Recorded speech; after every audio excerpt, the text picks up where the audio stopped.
Swinburne University offers a decent standard of student residence facilities in comparison to other universities in Melbourne, but it can always be improved.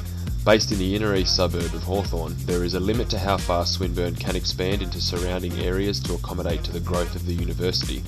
Something that needs to grow with the population of the student cohort is the student accommodation availability. This can be achieved by reimagining the current Hawthorn campus and improving it. Looking at the current campus layout, it's noticeable that student residences are all located to the north side of the railway, but they're sparsely located without centralisation or connection. We needed to identify the best spaces that are low functioning or are already functioning as a student residence that can be further enhanced.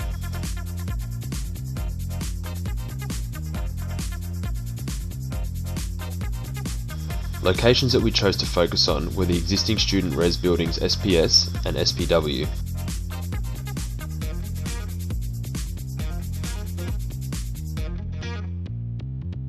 The multi-deck car park,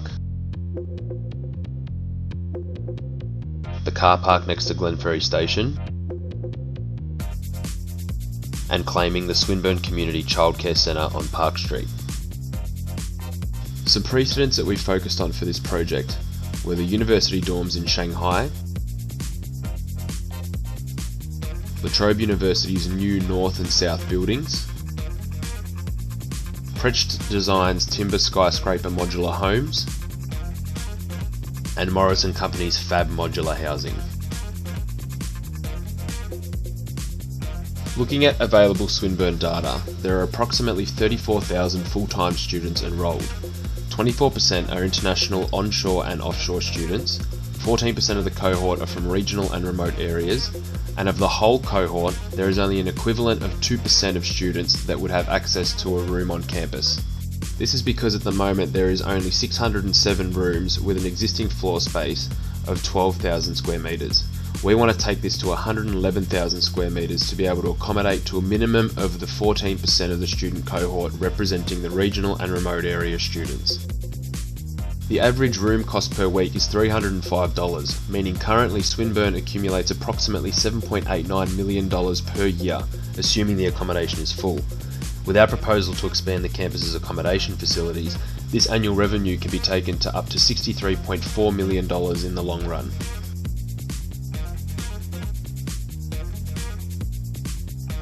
When focusing on the desired site locations, the appropriate space to accommodate to our 111,000 square metre floor area was calculated to ensure that this was met.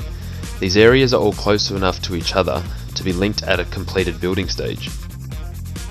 Introducing the new Swinburne student residences, featuring a total of 111,000 square metres of floor area for residents and an extra 45,500 square metres for extra study and communal space.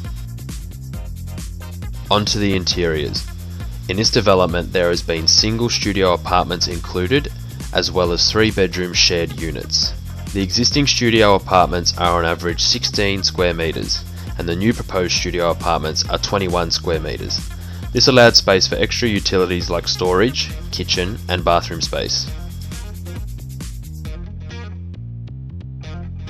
The existing rooms in the 3-bedroom units are on average 10 square metres, and the new proposed bedrooms in these apartments are 14 square metres each, giving more of a house feel to these shared apartments.